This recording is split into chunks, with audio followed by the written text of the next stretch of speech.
Banff might just be one of the most breathtaking destinations on earth, but if you show up unprepared, you could miss out on the best experience, overspend, or even end up stuck in a tourist trap. That's why in this video, I'm breaking down everything you need to know before visiting Banff, Canada. From when to go, how to save money, and what people wish they knew before arriving. I'll give you the insider tips that will help you plan smarter and experience more. I spent time in Banff. I stayed at the Rimrock Resort. I explored downtown Banff. I took a boat tour on Lake Minnewanka, and I caught some sunrises, actually just one, at Lake Louise, and I learned a lot along the way. But before we dive into the full list, let's start with the two biggest questions people ask before traveling to Banff.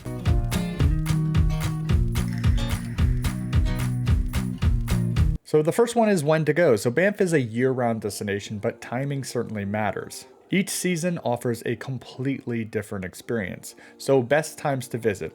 Let's talk about them. Summer, June through August, is really best for hiking, boating, and sightseeing, but expect to see crowds. Fall, which is September and October, there's fewer crowds, stunning foliage, and active wildlife. In the winter, which is November to March, it's all about the snow. Skiing, snowshoeing, snowboarding, and a true winter wonderland. Spring, April to May, the snow is melting, there's fewer tourists, and the hotel rates will be lower.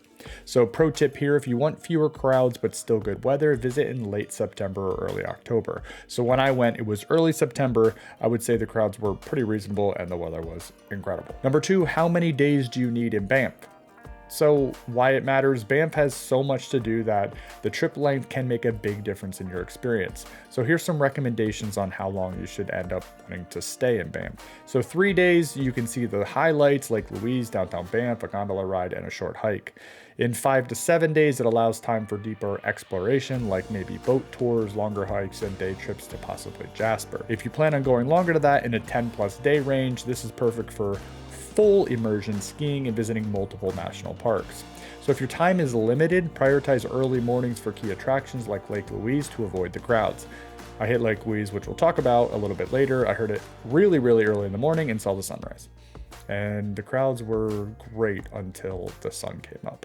So let's talk about the best places to stay in Banff and why the Rimrock Resort stood out. So Banff has everything from luxury resorts to budget-friendly lodges and everything in between. So the Rimrock was really incredible. I went there for a work trip. It had incredible mountain views. It had easy access to the Banff Upper Hot Springs. It was great on-site dining as well.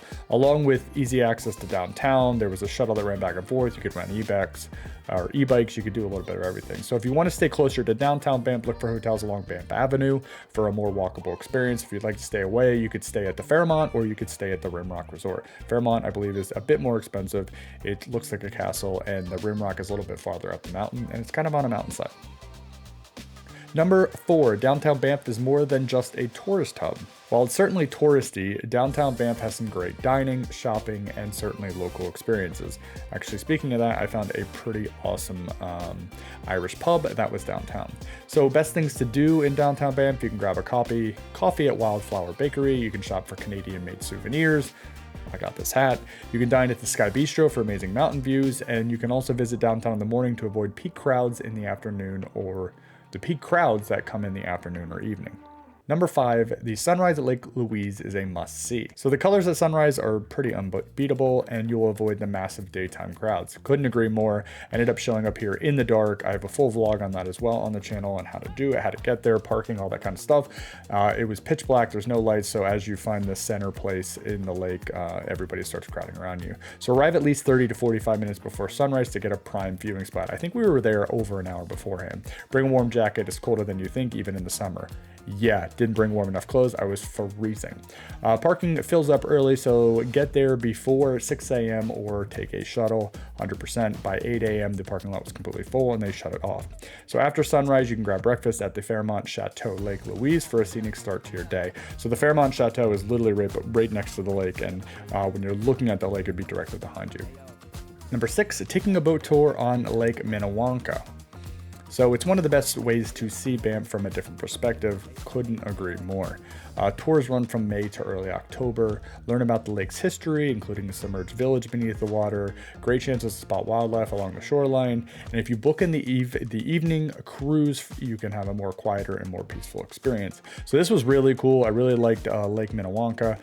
The boat experience, there was some cheese, there were some drinks on there. It was just an overall great experience, and the lake and the scenery was amazing.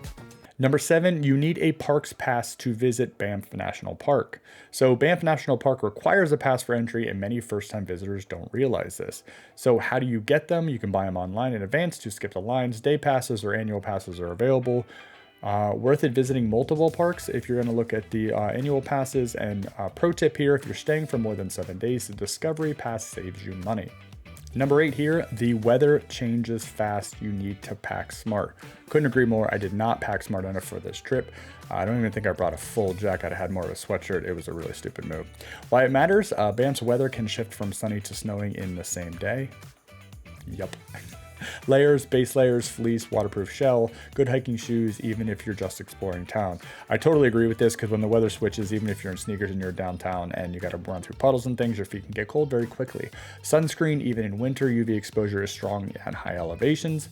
Always check the weather forecast before heading out, especially for hikes, because you don't want to get caught up on the mountain and not prepared for the weather. Number 9, wildlife is everywhere. Stay alert. So Banff is home to elk, bears, and mountain goats, and they often roam near roads and trails, even near some of the Rimrock Resort Pass, which are right below the resort. It says on the signs, watch out for wild animals. So never approach or feed the animals, carry bear spray if hiking in remote areas, drive cautiously. Wildlife crossings are common, that is for sure. I ran into a lot of those signs in the early morning heading to Lake Louise in the dark, and early mornings and evenings are the best times for wildlife spotting, so be careful. I did have a person that was on our work trip who rode an e-bike back to the Rimrock Resort and saw an elk right next to the road. So you can kind of see everything. Number 10, Banff's best hikes for all levels.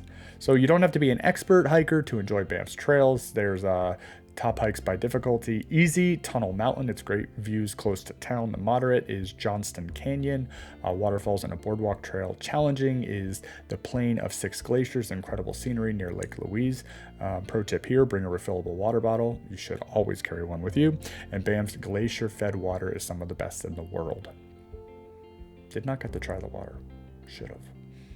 Number 11, dining reservations are a must. This goes for a lot of places you visit, but especially in Banff. So Banff's best restaurants fill up quickly, especially in peak season. So where to book in advance? The Sky Bistro is for mountaintop dining, Grizzly House for famous fondue, the Bison for local Canadian cuisine. If you don't have a reservation, go for an early dinner or late lunch to avoid long waits. This is perfect for us because our family loves to eat dinner at like between 3 and 4, so we usually miss the crowd, and because it's most of the time it's a late lunch. Number 12, expect high prices. Banff is expensive. Yes, it is. So Banff is a major tourist destination, and prices for food, accommodations, and even gas are higher than other parts of Canada. So where you'll notice the cost the most, dining, even casual restaurants can be pricey for sure. Gas fueling up in Banff is more expensive than in nearby towns like Canmore, so heads up if you can get out of town and get gas, it might be better. Hotels expect premium pricing, especially in peak season.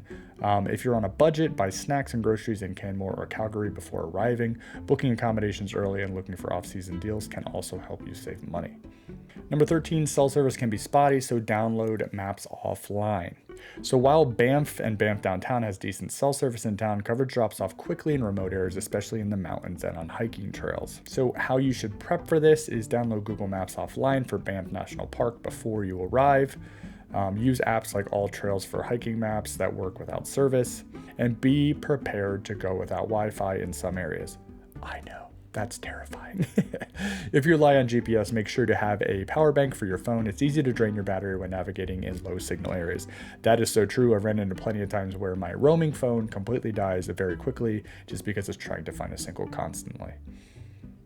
Banff is one of the most breathtaking places you'll ever visit. It certainly has been for me, and now you have everything you need to make the most of your trip. From must-know logistics to hidden gems, these tips will help you travel smarter and enjoy more. What's your top tip for visiting Banff? Drop it in the comments below. I have a Rimrock Resort review from Banff on this channel as well. You can certainly check that out. Hopefully this is helpful. If you have any questions about Banff specifically, leave them in the comments below and I'll be sure to get back to you. Happy travels.